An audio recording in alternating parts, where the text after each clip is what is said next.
Well, it's over to Pep Guardiola and Manchester City now after Arsenal have done their job against Bournemouth. A 3-0 win, Stevie, in a game where we probably would have, should have, could have seen more goals, especially from Mm. Arsenal in the first half. It was a game that had pretty much everything from penalties to disallowed goals as well. But I don't think Mikel Arteta will be looking at that. I think he will just be happy that they got the 3 points. They got the job done. They keep the pressure on Manchester City. But how would you describe what seemed like a very clinical, mature performance from the Gunners? Well, I think overall it was a real dominant performance. There was a little spell in the second half for about 15 minutes when it was still 1-0, where Bournemouth kind of looked as though they were interested in maybe spoiling the party. But then once the second goal from Trossard went in, the game was over, and Arsenal got what they deserved. I mean, the first half, I think they had 15 shots in the first half, uh, from all over. I mean, Saliba having shots, Declan Rice having shots, Partey having shots. I mean, everybody was trying to get in on the act, and eventually the with a penalty kick, and it is a penalty kick on Havertz. It's not Havertz's responsibility to get his feet out of the way of the goalkeeper, and so they got what they deserved. They went in at half time 1-0 up. Should have been more, but of course, when it's only one, you've still got to try and make sure that door is slammed shut. And eventually, after a little open first 15 minutes, they eventually got back to dominant ways and ended up winning 3-0, which they thoroughly deserved. And we heard from Declan Rice just after the game, and he said that in terms of taking penalties for Bukayo Saka after what happened at the Euro finals where England lost to Italy, he says it's something that he's definitely paid a lot of attention to and done his work. And I think it showed in Saka's penalty. Have you ever seen someone so calm, cool, and collected for such a solid penalty in what really is a high pressure moment? Yeah, I think missing that penalty for England could have played with his mind as far as taking penalties is concerned, but clearly it didn't, and it shows you the strength of his mentality that he can go on from missing a penalty for England in such a huge game to taking responsibility, and not only taking responsibility, but just making it look easy. I mean, that penalty he took today was just. It was like watching somebody in the schoolyard just playing with his mates. That's how easy it looked. So yeah, huge kudos to Saka. No question, he's become one of the best penalty takers in the Premier League. Definitely. We know that he's already one of Arsenal's best players, but so is Declan Rice. We honestly wax lyrical about him week in, week out, because no doubt he's probably the signing of the season, could possibly be their player of the season. But in terms of just the overall game, too, Declan, the likes of Martin Odegaard and Trossard today as well showed why they are probably complete players as well, right? Yeah, I think you're right to talk about Declan Rice. So I mean, he is just a force. And listen, when you pay 100 million for a player, I guess you're expecting a certain amount.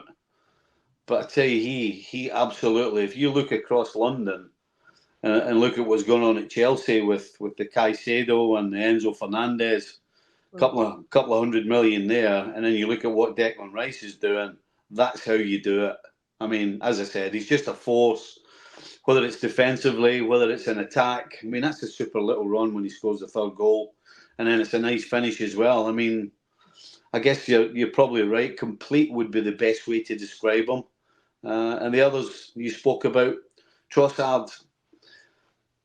I mean, Trossard's a guy that just pops up with important goals, and no question, today was another important goal. Odegaard has confirmed what we thought when he was a young kid, that he was going to be an outstanding player and a difference maker. And there's no question, if Arsenal somehow going to win this Premier League, he'll have made a difference. So yeah, they got some proper players, and they got players in form right now.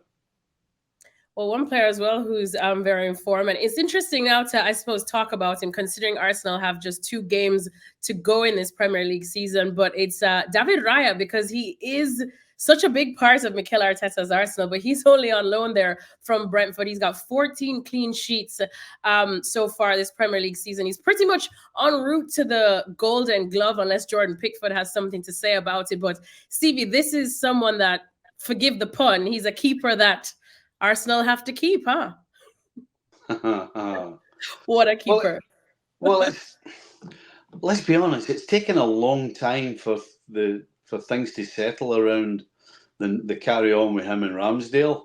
Yeah. This has not been after 5 or 6 games in the Prem, this is such a fantastic sign. And I think it's taken him half a season to convince everybody that this was the right move. And today he made a couple of saves. He made one in I think it was the first half from Solanke, probably the only opportunity that Bournemouth created. But he stood firm and strong, and that's what the best keepers do when they've had nothing to do, and all of a sudden they're called upon. They have to be at their best, and he certainly today showed that, and recently has shown that. So I think right now, nobody can have a go at Arteta for having him in goal instead of Ramsdale. But as I said, it wasn't that straightforward for probably the first half of the season. Well, you mentioned Solanke there too. Bournemouth could have had a goal. They did find the back of the net, though. It was disallowed. I think the overall consensus, because there was so much going on at the moment, the overall consensus is that it was the right decision to disallow the goal. But do you feel it was a bit harsh on Bournemouth? I don't know whether it was the right decision to disallow it. I don't argue that there's no question Solanke tried to impede the goalkeeper. Did he impede him that much? The goalie's made a lot of it. I would suggest the first foul was before all of that, and that was on Billing from Saliba. No question in my mind. Billing's been pulled back by Saliba before any of the questions over whether the goalkeeper had been fouled. So, in my book, probably I would have given a penalty to Bournemouth. So, again, that would have made it 2-1. Could it have changed the game? Probably not. Yeah. The truth is, the best team won. Arsenal were way, way superior. And it was just one incident that maybe could have given the Arsenal faithful a little jingle of the nerves. But I don't think it probably would have affected the game, even had they gotten it and put it in the back of the net. Right, so straightforward win for the Gunners there in this one. Like I said, they only have 2 match days left. So the Premier League title really is out of their hands at the moment. They're going to have to hope Manchester City, slip up City, who have 2 more games to play than they do. But Arsenal's next 2 games, on paper, don't look like easy ones, although, of course, both clubs, being Manchester United first and Everton, and both those games coming up shortly, that they're fighting for different things, Stevie, so they could be potential banana peels. But how do you see this all playing out, and taking into account who Man City also have? Yeah, I think on paper it's difficult to make an argument that Arsenal are going to lose or drop any points. Their opponents, they're way superior in pretty much every department. And unless it's just one of those bad days, then I don't see any slip-ups from Arsenal. But as you said, the problem is, I could say the very same about the team that's got the title within their grasp, and that is Manchester City. They've got Wolves today. At home, I really don't see any slip-ups there either. But as far as Arsenal's concerned, they've just got to make sure that they win the games that they have left, which I believe they will, and then hope and pray that either somebody upsets City or City drop the ball.